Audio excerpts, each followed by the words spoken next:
హే praise lord, నా పేరు Anand. Welcome to the scripture together YouTube channel. ఈరోజు మనము అపోస్తల కార్యములు 24వ అధ్యాయాన్ని కలిసి చదువుకుందాము. మీ దగ్గర బైబిల్స్ ఉన్నట్లయితే దయచేసి వాటిని తెచ్చి చదవండి. ఒకవేళ లేనట్లయితే స్క్రీన్ మీద వాక్యం వస్తుంది, దాన్ని చూసన్నా చదవాల్సిందిగా కోరుచున్నాను. అపోస్తల కార్యములు 24వ అధ్యాయము. 5 దినములైన తర్వాత ప్రధాన యాజకుడైన అననీయాయు కొందరు పెద్దలను తెర్తుల్లు అను ఒక న్యాయవాదియు కైసరయకు వచ్చి పౌలు మీద తెచ్చిన ఫిర్యాదు అధిపతికి తెలియజేసిరి.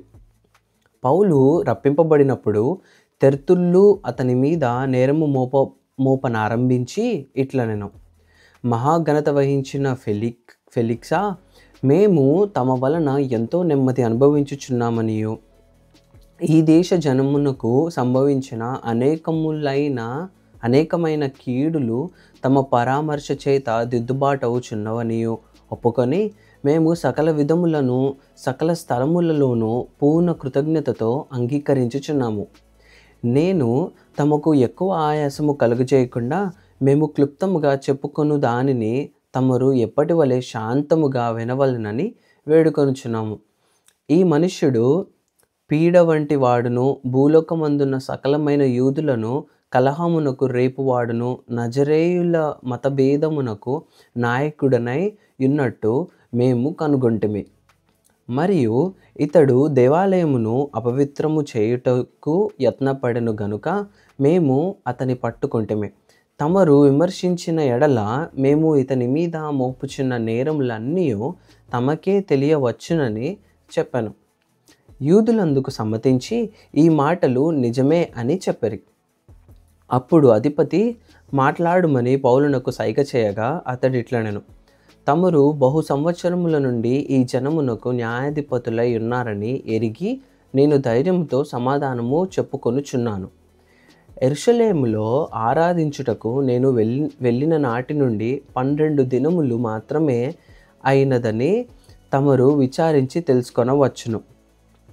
దేవాలయంలోనేమి, సమాజ మందిరములలోనేమి, పట్టణములలోనేమి నేను ఎవనితోనూ తర్కించుటయైనను, జనులను గుమిగూర్చుటయైనను వారు చూడలేదు. మరియు వారు ఇప్పుడు నా మీద మోపు నేరములను తమరికి రుజువు పరచలేరు.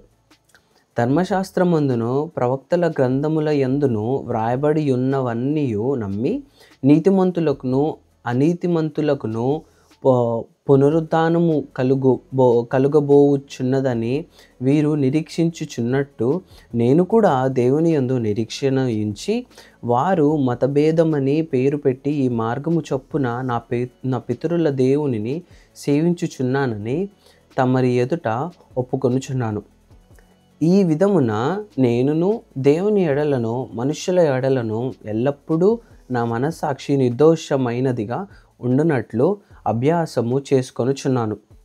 కొన్ని సంవత్సరములైన తర్వాత నేను నా స్వజనులకు దాన ద్రవ్యమును కానుకలను అప్పగించుటకు నేను శుద్ధి చేసుకొనిన వాడనే ఇలాగూ అప్పగించుచుండగా వారు దేవాలయములో నన్ను చూచిరి. నేను గుంపు కూర్చి ఉండలేదు, నా వలన అల్లరి కాలేదు. ఆసియా నుండి వచ్చిన కొందరు యూదులు ఉండిరి. నా మీద వారికి ఏమైనా ఉన్న ఎడల వారే తమరి సన్నిధికి వచ్చి నా మీద నేరము మోపవలసి ఉండెను.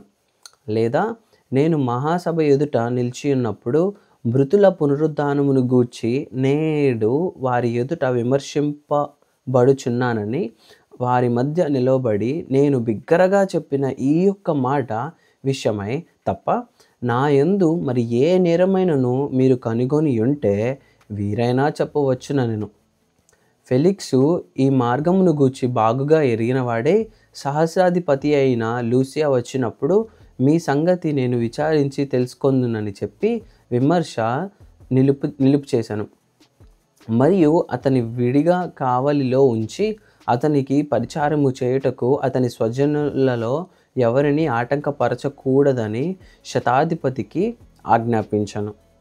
కొన్ని దినములైన తర్వాత ఫెలిక్సు యూదురాలైన ద్రుసిల్ల అను తన భార్యతో కూడా వచ్చి పౌలును పిలిపించి క్రీస్తు యేసునందలి విశ్వాసమును గూర్చి అతడు బోధింపగా వినును.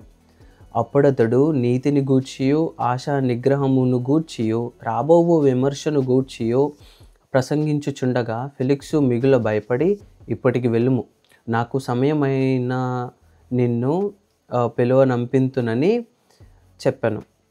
తర్వాత పౌలు వలన తనకు ద్రవ్యము దొరుకునని ఆశించి మాటిమాటికి అతనిని పిలిపించి అతనితో సంభాషణ చేయుచుండెను.